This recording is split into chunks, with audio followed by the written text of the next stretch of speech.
안녕하세요. 세상 모든 사람들의 이야기를 전해드리는 사연토끼입니다. 좋아요와 구독은 사연토끼에게 큰 힘이 됩니다. 알림 설정을 하시고 새로운 사연도 들어주세요.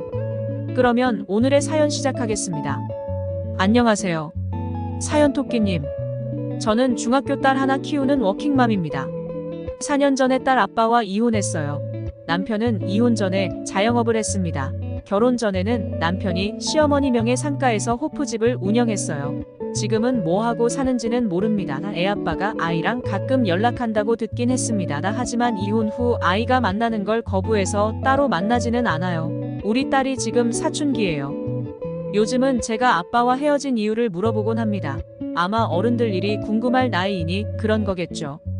엄마, 근데 아빠랑 엄마는 왜 이혼한 거야? 아빠가 엄마한테 잘못해서 그런 거 맞지? 할머니는 내가 물어보면 대답을 안 해주셔. 그냥 아빠는 아예 없다고 생각하라는 말만 하신단 말이야. 엄마가 그랬지. 아빠랑 같이 안 살지만 내 아빠인 건 변함없는 사실이라고. 근데 나는 아빠가 자꾸 싫어져. 엄마가 왜 아빠랑 이혼했는지 말해주면 안 돼? 아빠가 보고 싶으면 만날 수 있는 거고 내가 원하지 않으면 안 만나도 되는 거야. 하지만 엄마 아빠가 이혼한 건 아직 네가 이해하기엔 조금 힘들 일이야. 말해줄 수가 없어. 나중에 네가 이해할 수 있는 나이가 되면 그때 말해줄게. 지금은 그냥 엄마 아빠가 서로 같이 살 수 없어서 이혼했다고만 이해하면 돼. 알겠지? 저는 차마 아이에게 제가 왜 남편과 이혼했는지 아직은 솔직히 말할 수가 없었습니다. 아이는 부모가 이혼했다고 엇나가거나 의기소침하지는 않아요. 저는 감사하게도 직장도 있고 집도 있고 경제적인 어려움은 없습니다. 월급쟁이인 제가 이혼하고 경제적으로 풍족하게 사는 게 쉬운 일은 아닌데요. 제가 경제적으로 풍족함을 누리며 사는 이유는 시어머니가 든든하게 저와 우리 아이를 지원해 주시기 때문입니다. 다들 의아하실 거예요. 남편과 이혼했는데 시어머니에게 경제적인 지원을 받는다. 사실 주변에서 흔히 보는 경우도 아니죠. 하지만 같은 아파트 단지에 살고 있으면서 사실 친정 엄마나 다름없이 지내고 있습니다. 사연을 말씀드리려면 제가 어떤 삶을 살았는지 간단하게 말씀드려야 할 것 같아요. 저는 결혼 전까지는 그야말로 참 고독하고 외로운 인생을 살았습니다. 친정 부모님이 두 분 다 계신데도 고등학교 때 이혼하셨고 저는 아빠랑 살다가 대학교 입학해서 독립해 살았어요. 엄마는 이후로 연을 끊었습니다. 결혼할 때 아빠만 앉으셨어요. 어릴 때부터 믿을 건 저 자신밖에 없다는 걸 깨달았고 악착같이 산 편이에요. 공부도 혼자 힘으로 했고 대학교 들어갈 때 첫 등록금 외에는 전부 학자금 대출받아서 다녔고 대학 졸업반 지금 다니는 직장에 합격해 들어왔습니다. 저는 결혼이라는 걸 안 할 생각으로 살았어요.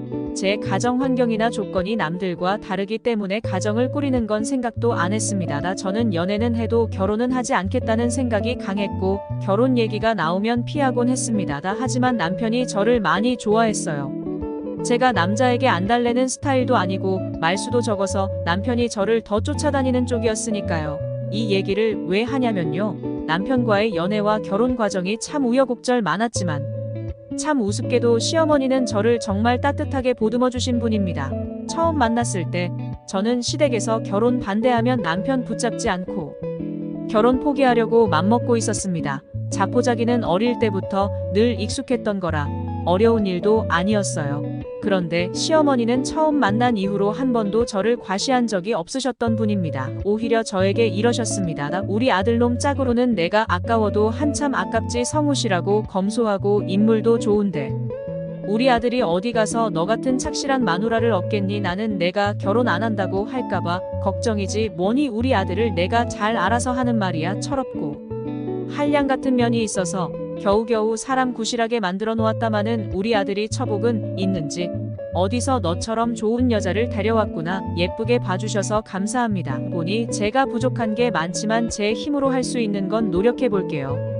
내 눈에는 부족한 거 없다. 우리 아들이 너에 비하면 한참 모질이하네. 얘기는 성인이 통해서 대충 들었으니 염려 말어. 결혼 준비는 내가 모자란 거 없이 해줄 테니까 친정 엄마라고 생각하렴. 알았지? 저는 시어머니가 하시는 말씀에 처음에 말문이 막히더라고요.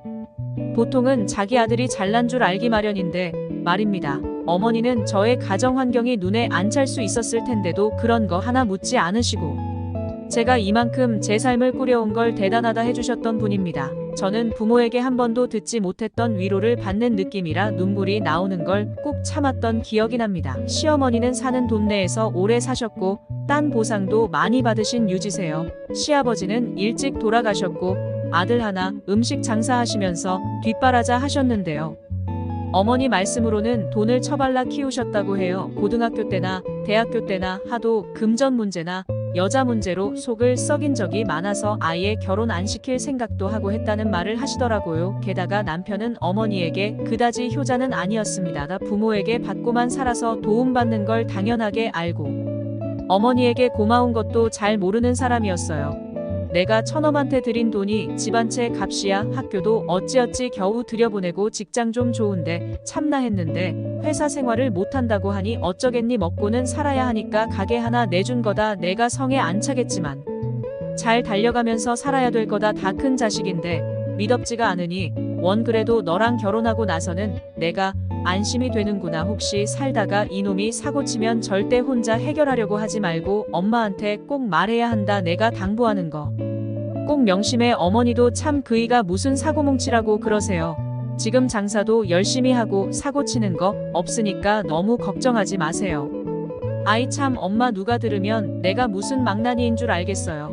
내가 무슨 속을 얼마나 썩였다고 그런 말씀을 하세요. 나이 정도면 1등이 신랑감이죠. 아이고 말은 잘한다네 힘으로. 한 게 뭐 있다고 큰 소리를 쳐. 너는 도움받는 걸 고마운 줄 알고 늘 겸손해. 엄마가 노파심에 하는 말이야. 너도 결혼했으니 이제 쓸데없이 돈 쓰지 말고 가정에 충실하게 살아. 엄마가 항상 지켜보고 있다는 거 알아두고. 시어머니는 늘 남편이 무슨 사고를 칠까봐 노심초사하셨습니다.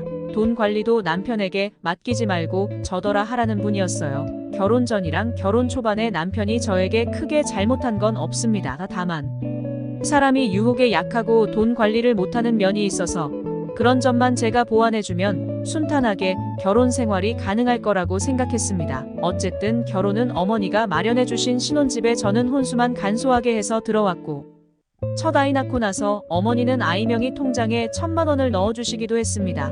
제가 아이 키우느라 육아휴직해서 집에 있을 때는 힘들다고 도우미도 고용해 보내주셨고 여러모로 저를 며느리가 아닌 정말 딸처럼 대해주셨어요. 그도 그럴 것이 제가 친정엄마와 연락을 안 하고 살기 때문에 아이 낳고 참 서글펐는데 어머니는 저의 그런 마음을 꿰뚫어 보신 것 같아요.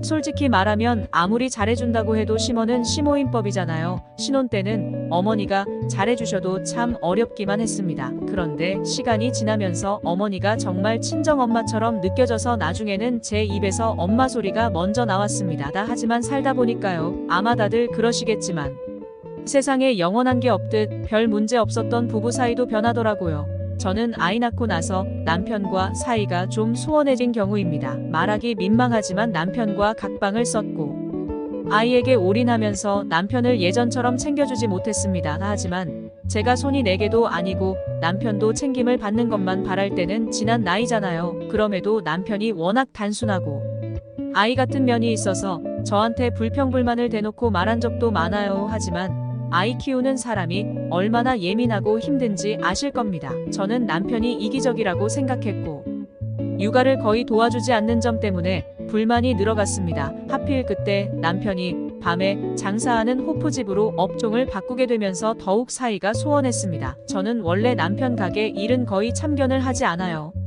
저도 직장이 있다 보니 남편 일을 도와주는 것도 어렵고요. 어머니는 남편에게 월세를 꼬박꼬박 받으셨는데 자식이라고 봐주는 게 없으셨습니다. 그 문제로 어머니와 남편이 종종 다투는 일도 많았고요. 장사가 힘든 남편은 자식에게 무슨 월세를 받냐며 어머니에게 강자를 놓기도 했습니다.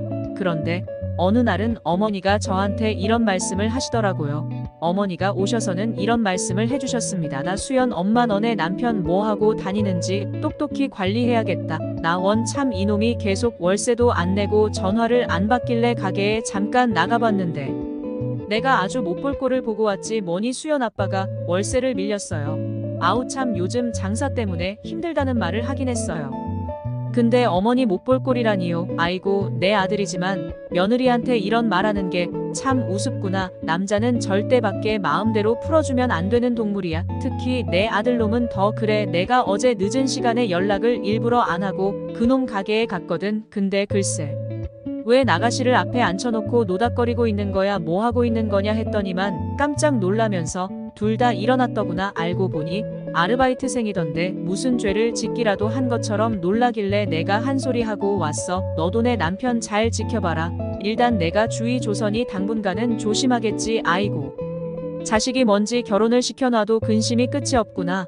내가 너한테는 정말 미안하다. 제가 수연 아빠 들어오면 잘 얘기해 볼게요. 너무 걱정 마세요. 어머니에게 말은 그렇게 했지만 사실 그런 얘기 듣고 기분 좋을 여자는 없을 겁니다. 평소 저는 차근차근 대화를 하는 편입니다만 그 말 듣고는 감정이 복받쳐 남편에게 따져 물으며 심하게 싸우고 말았습니다. 남편은 하늘을 우러러 부끄럼 한 점 없다고 큰 소리치더라고요. 절대 이상한 거 아니라면서 펄쩍 뛰기를 해 남편 말을 믿어보기로 했지만 그날 이후 부부 사이는 더 멀어지게 되었습니다. 사업이라는 게 늘 잘 되는 게 아니듯 남편도 가게 때문에 힘들다는 말을 입에 달고 살 때가 있었습니다. 어머니 월세 내고 관리비 내고 재료비 내고 나면 자기 카드값 내기도 벅차다면서 어느 순간부터는 아예 생활비를 주질 않았습니다. 이 문제로도 할 얘기가 참 많지만 일단 많이 싸웠다는 말로 대신하겠습니다. 제가 돈을 번다는 이유로 생활비 안 주는 걸 떳떳하게 생각하더라고요.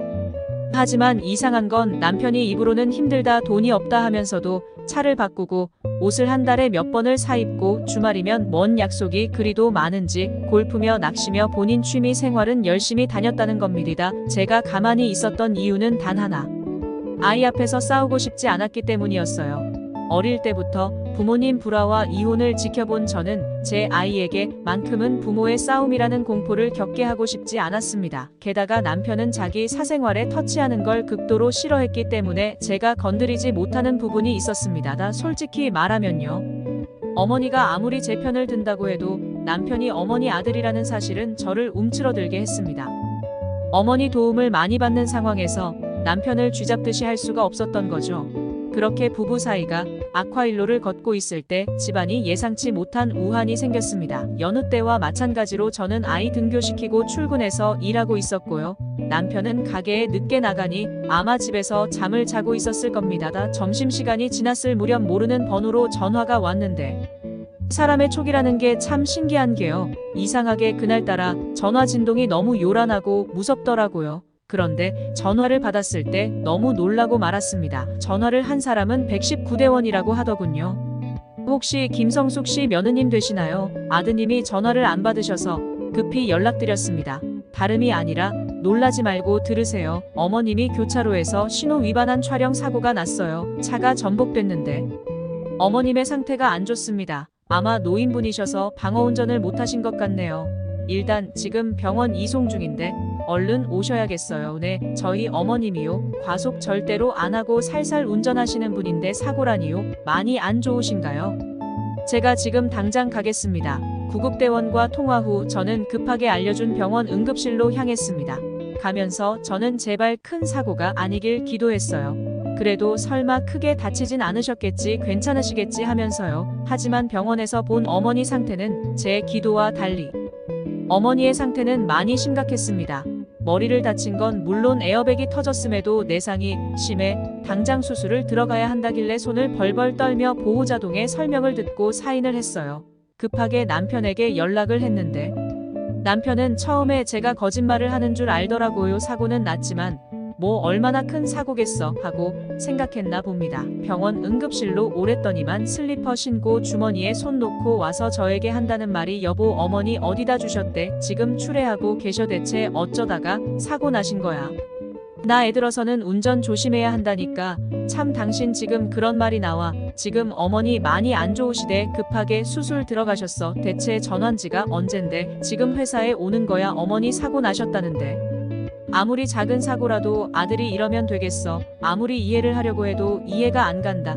제가 기가 막혀서 한숨을 쉬니 그제야 일이 심상치 않은 건 눈치채고 눈을 치켜 뜨더니만 뒤묻더라고요. 뭐 수술도 먹으셨다고. 나는 가벼운 접촉사고인 줄만 알았지. 당신이 자세히 말해줬으면 빨리 왔을 거 아니야. 어머니 지금 어떠신데? 지금 수술 중이니까 이따 의사 선생님이 얘기하시겠지. 암튼 실내 오실 때도 의식도 없으셨고 상태가 너무 안 좋았어. 차까지 폐차해야 할 정도였다고 남편 역시 많이 놀란 듯 보였습니다. 몇 번이고 마른 세수를 하며 어머니가 수술해서 나오기만을 기다렸는데요. 괜찮기를 기도했지만 현실은 냉혹했습니다. 나이가 있으신데다 큰 수술을 견디셔야 하니 상태를 장담할 수 없다고 하루 이틀이 고비라는 말을 하더라고요. 그때부터 어머니는 중환자실에서 기억 없는 입원 생활을 시작했습니다. 의사가 말한 고비는 넘겼지만 문제는 어머니가 수술하고 나서 의식 회복을 못하시고 있었다는 겁니다. 뇌사도 아닌 식물인간도 아닌 상태에서 기약 없이 병원에 누워있는 어머니는 어쩐 일인지 의식 회복을 못하셨습니다. 자가 호흡도 쉽지 않아 인공호흡기를 달고 계셨고 움직이지 못해 욕창에 생길 수 있어 옆에서 24시간부터 간호할 사람이 필요한 상황이었어요. 저는 직장을 다니고 남편은 사업을 하니 시간을 쪼개 간호를 하고 나머지 겹치는 시간에는 어쩔 수 없이 간병인을 쓰기로 했는데요. 간병인을 쓰는 것도 참 어렵더라고요. 어머니의 경우 원하는 간병인을 찾는 게 쉽지 않았습니다. 대부분 조선족 분들이 많으셨는데요.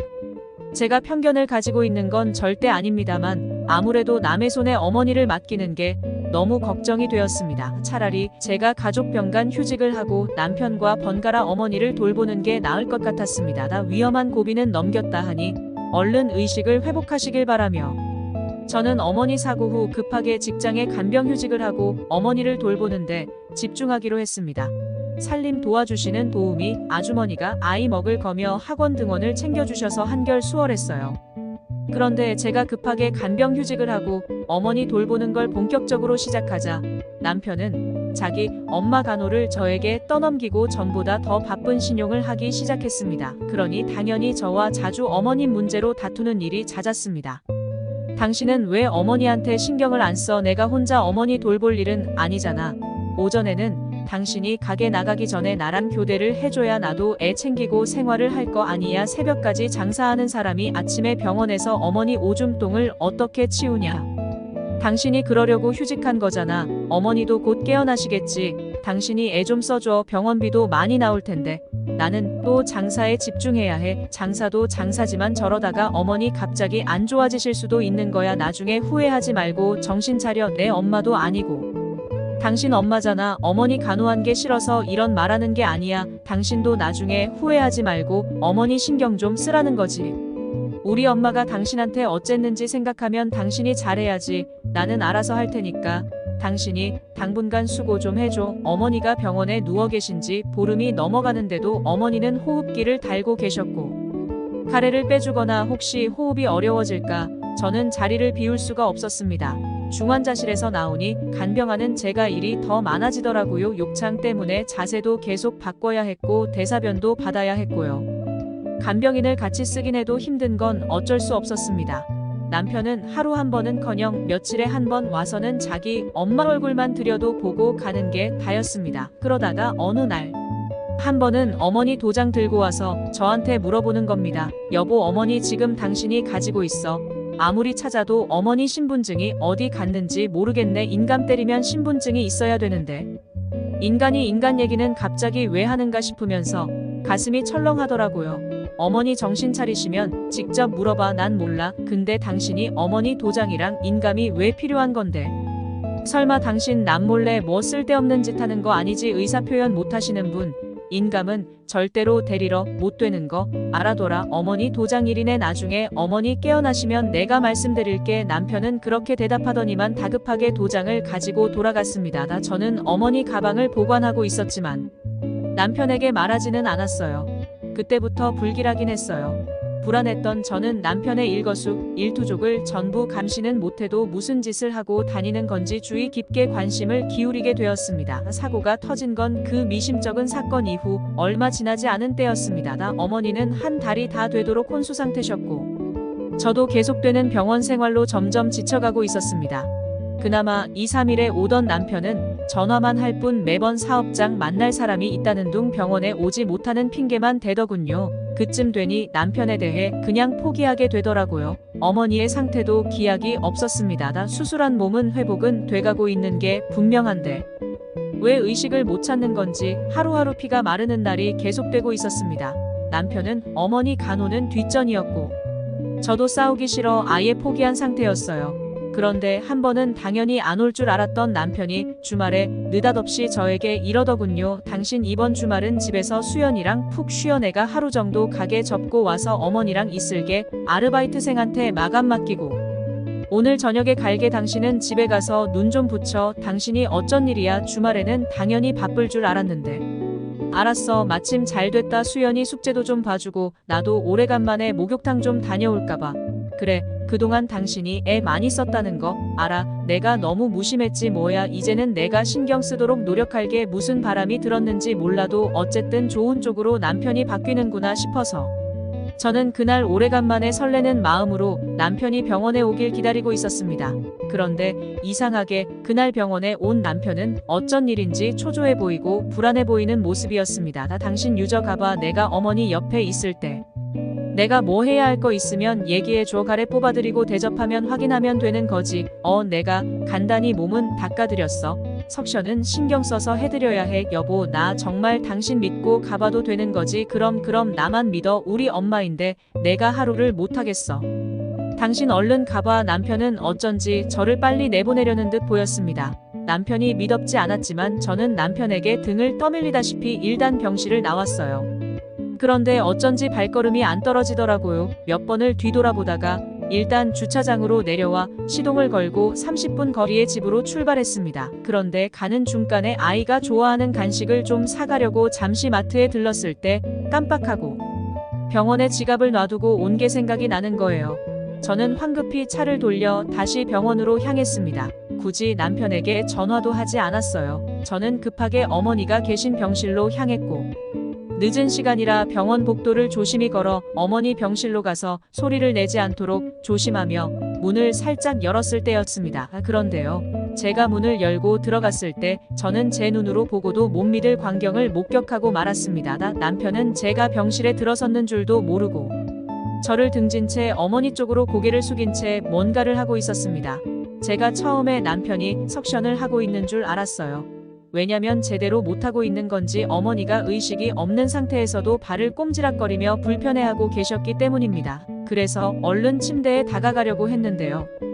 그 순간 저는 보았습니다. 남편이 석션을 하려는 게 아니라 어머니의 호흡기를 떼어놓고 있는 걸 말입니다. 그 광경을 보는 순간 저도 모르게 소리를 질렀습니다. 당신 지금 뭐 하는 거야? 어머니 호흡기를 왜 떼? 어머니 괴로워하시는 거 안 보여? 미쳤어? 정말. 제가 남편에게 소리를 지르자 그 사람은 깜짝 놀라며 뒷걸음질을 쳤습니다. 저는 다급히 남편을 밀치고 어머니에게 호흡기를 씌운 후 간호사 호출벨을 눌렀습니다. 다행히 어머니는 심장 박동이나 호흡이 멈추는 일 없이 안정을 되찾았고요. 집에 간다는 사람이 왜 다시 온 거야? 내가 어머니 알아서 한다니까. 당신 미쳤구나. 방금 내가 본 게 뭐지? 가래 빼는 거 모르는 사람도 아니고 당신 대체 어머니 호흡기를 왜 떼고 있었던 건데. 그러다가 어머니 잘못되면 어쩌려고. 당신 설마 일부러 그런 거야? 그때 호출을 받은 간호사가 병실로 왔고 저는 간호사에게 경찰을 불러달라 요청했습니다. 이 사람이 아무래도 우리 어머니 호흡기를 일부러 댄 것 같아요. 제가 다행히 병실로 들어오면서 똑똑히 목격했고요. 지금 당장 경찰 불러주세요. 간호사는 깜짝 놀라며 남편 놈을 한번 보더니만 어머니 상태를 확인하고 다급히 병실 밖으로 나갔습니다. 남편은 그런 저에게 흥분한 듯 언성을 높이더군요. 당신 미쳤어. 내가 어머니 호흡기를 왜 떼? 그냥 상태 확인만 해보려고 했던 거야. 당신은 내가 뭐 어머니를 죽이려고 했다는 거야? 끔찍한 소리 하지도 마. 당신 엄마 아니고 우리 엄마라고 경찰을 부르라니 무슨 말 같지도 않은 소리야. 당장 그만두지 못해. 아니 일단 경찰서에 가서 말해. 내가 본 걸 도저히 믿을 수가 없다. 상태 확인한다는 사람이 어머니가 괴로워하시는 거 보면서 계속 호흡기를 벗겨놔. 내가 조금만 더 늦게 왔으면 어쩔 뻔했어. 당신 조금 전에 얼마나 소름 끼치는 모습이었는지 모르지. 당신하고는 한마디도 하고 싶지 않아. 경찰하고 얘기해. 그럼 어쩔 건데? 당신이 나를 뭐 신고라도 하겠다는 거야. 당신 내가 누군지 몰라. 나 수연이 아빠가 우리 엄마 아들이고 당신 남편이야. 그런데 그 와중에 남편 놈은 저를 밀치더니만 병실을 뛰쳐나가려 하는 겁니다. 제가 그 사람의 옷자락을 붙들고 매달렸지만 역부족이었습니다. 그 인간은 경찰이 도착하기 전에 도망가 버렸고 얼마 후 경찰이 도착했습니다. 저는 조금 전의 상황을 경찰에게 진술했습니다. 자초지정을 들은 경찰은 일단 남편 차를 수배하고 뒤쫓았는데요. 도망간 남편은 얼마 못 가 경찰서로 잡혀왔습니다. 물론 저도 목격자로서 진술을 하기 위해 경찰서로 향했습니다. 남편은 경찰서에서 본인이 한 행동을 끝까지 부인했습니다. 하지만 죄도 안 지은 놈이 왜 도망을 가겠어요? 형사님이 생각하는 것도 저와 같았습니다. 만약 제가 조금만 늦게 왔다면 어머니 생명이 위험했을 거라는 걸 적극적으로 어필했어요. 제 진술을 듣던 형사님 역시 남편이 진술하는 걸 듣고 뭔가 이상하다고 생각했던 것 같습니다. 목격자인 제가 거짓말을 할 리 없었고 무엇보다 상황이 너무 이상했으니까요. 더군다나 제가 치를 떨며 말하는 거 보고 남편은 저에게 차마 여기서 말 못할 욕지거리까지 시전했습니다. 일단 듣고 넘길 사건이 아니라 판단했는지. 경찰은 남편을 영장 신청해 구속 상태에서 조사를 하겠다고 했습니다. 저는 남편이 너무 소름 끼쳤습니다. 남편을 조사하면서 핸드폰을 압수해 조사한 결과 호흡기 떼었을 때 사망 부모 재산 사망 시 상속 방법 보험금 상속 등등 의심 갈 만한 검색어들이 발견되었고 남편은 결국 본인이 어머니 호흡기를 일부러 떼었다는 걸 시인했습니다. 그런데 저는 그 과정에서 남편 놈이 저에게 감추고 있던 추악한 진실을 알게 되었습니다. 형사님이 남편 핸드폰을 보는 와중에 황당한 질문을 하더라고요. 당신이 이 여자랑 주고받은 문자는 뭐예요? 핸드폰에 우리 귀염둥이 아내 되는 분은 아닌 것 같고 집을 언제 얻을 수 있는지 둘이 상의한 것 같은데 문자 두고 받은 사람이 혹시 내연녀인가요? 남편에게는 내연녀가 있었더라고요.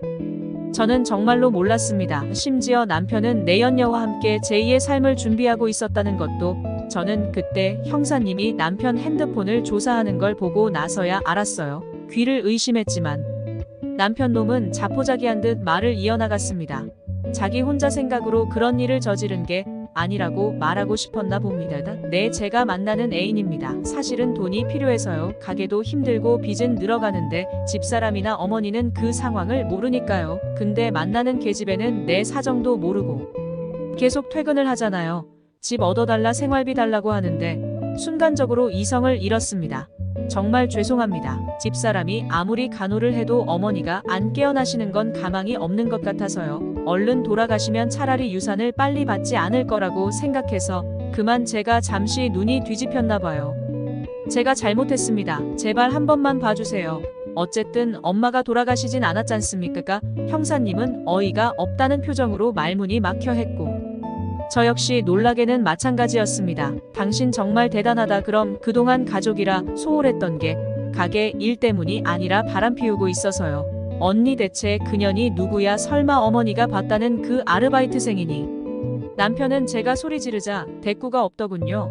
주변 형사들이 전부 우리 부부 대화를 안 듣는 척하면서 듣고 있는데 남편 놈은 그 와중에 뻔뻔하게 상간녀 탓을 하더군요.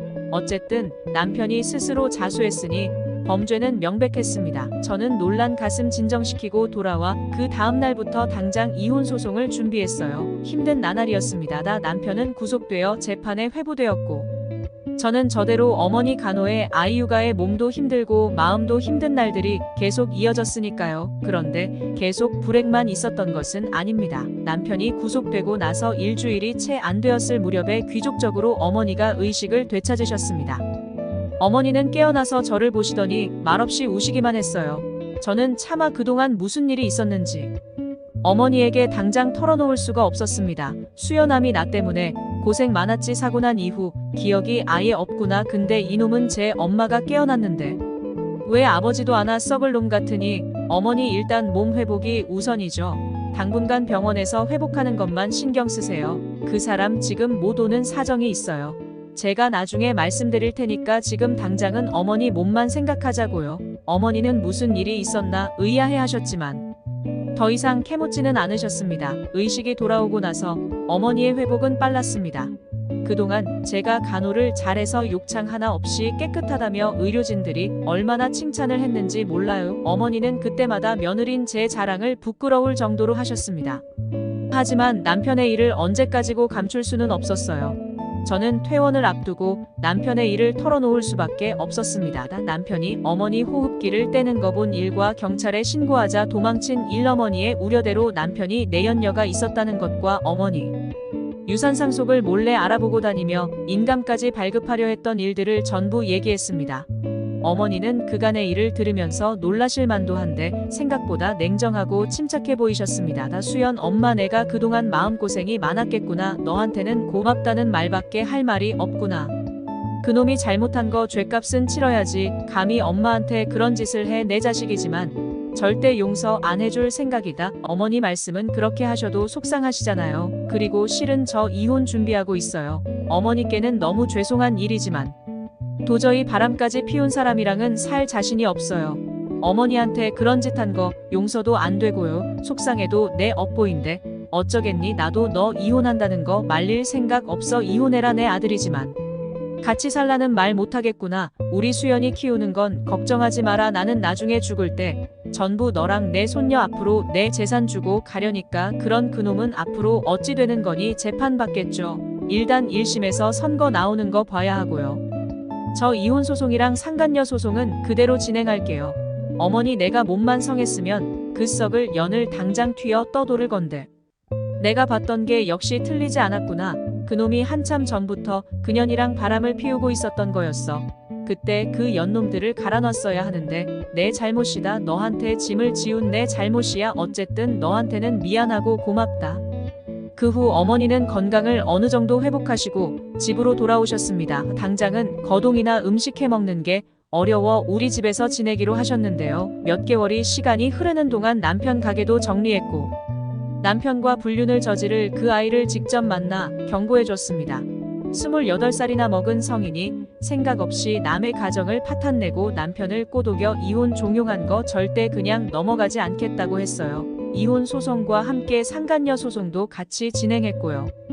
8개월 후 저는 남편과 이혼했습니다. 이혼 후 상간녀 소송은 1,500만 원의 위자료를 배상해주라고 판결받았습니다. 그런데 남편의 재판 결과가 어이없었습니다. 우리나라 법이 범죄자에게 관대한 건 알고 있었지만 남편도 끔찍한 범죄자가 될 수 있었던 거잖아요. 본명 남편 놈은 어머니를 죽이려는 시도를 했고 천만다행으로 어머니가 무사했던 거지. 그 의도는 분명 불량했으니까요. 그런데 재판부 의견은 달랐습니다. 직접적인 살인 의도를 증명할 증거가 불충분하나 남편이 의도를 인정했던 점 등을 참작해 징역 2년에 집행유예 3년을 선고받은 것으로 끝났습니다. 그러니까 집행을 유예해주는 3년간 아무 범죄도 저지르지 않으면 2년간의 포격은 면하게 되는 셈이었죠. 저는 남편이 감방에 들어가기 원했습니다. 다만 우리나라 법이 그렇다니 어쩌겠나요? 전 남편 놈은 그런 일을 겪고 나서도 도무지 정신을 차리지 않는 듯 했습니다. 조아는 이미 남남이 된 사이였음에도 전화로 사람을 괴롭혔고요. 나중에는 어머니에게 찾아와 난동을 부리기도 했습니다. 어머니는 남편에게 3천만 원이든 통장을 남편에게 건네면서 말씀하셨어요. 내 자식이라는 이유로 마지막 책임을 다하는 거니까 이 돈 받고서 다시는 찾아오지 마. 내 가게 보증금이다. 앞으로 내가 있을 집은 없어. 내 놈이 나를 죽이려 했다는 것 뻔히 알면서 너를 아들로 생각할 수는 없어. 나는 이제부터 아들이고 자식이고 없는 사람이야. 내 가족은 우리 수연이랑 수연 엄마뿐이니까 당장 내 집에서 나가라. 엄마, 제가 살면서 다 갚을게요. 엄마는 하나밖에 없는 아들이 중요하지 며느리가 중요해요. 저 사람은 나랑 이혼한 남남이라고요. 엄마가 아들한테 이럴 수 있어요. 제가 아들이잖아요. 아들을 버리겠다는 거냐고요. 고장 이과 푼돈들은 통장 가지고 꺼지라면 제가 순순히 꺼지겠어요. 나는 이미 아들 없다고 생각한 지 오래야. 경찰 부를 테니 끌려서 나갈 테냐. 당장 꺼지지 못해 신고하겠다고 하자 남편은 도망치듯 통장을 챙겨 집을 나갔습니다. 집행유예 기간에 일을 저지르면 감옥에 가는 거 뻔히 아는 사람이니 뭘 더 어쩌지는 못하더라고요. 그 뒤 남편은 상간녀가 사는 집으로 갔는지 한동안 연락이 없었습니다. 몇 개월 후 상간녀에게 위자료 청구하면서 그 인간이 같이 동거하고 있다는 것만 알았어요.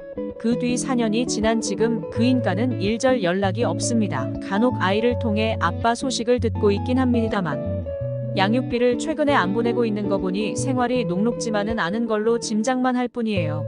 어머니는 속이 얼마나 어리실까요? 아무렇지도 않은 척하셔도 저는 그 마음을 이해합니다. 저는 직장 생활하면서 어머니와 같은 아파트 단지에 여전히 같이 살아요. 어머니는 몸이 많이 좋아지셨고 하던 식당도 정리하셨습니다. 지금은 집에서 쉬시면서 우리 딸이랑 강아지 2마리 돌보고 사시는데도 무척 바쁘게 지내세요. 저희 이혼 사연은 다른 분들과 다르죠.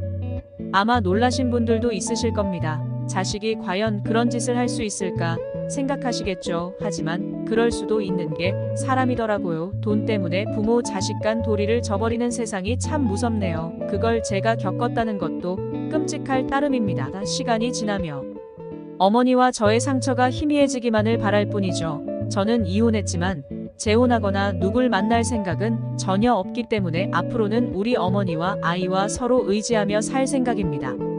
어쩌면 드라마나 영화보다 더 드라마 같았던 제 이야기였습니다. 제가 사연을 쓰면서도 어이가 없어서 헛웃음이 나올 정도니까요. 지금까지 제 긴 사연을 들어주셔서 감사합니다. 여러분도 항상 건강하시고 즐거운 일만 가득하시길 바랄게요. 감사합니다.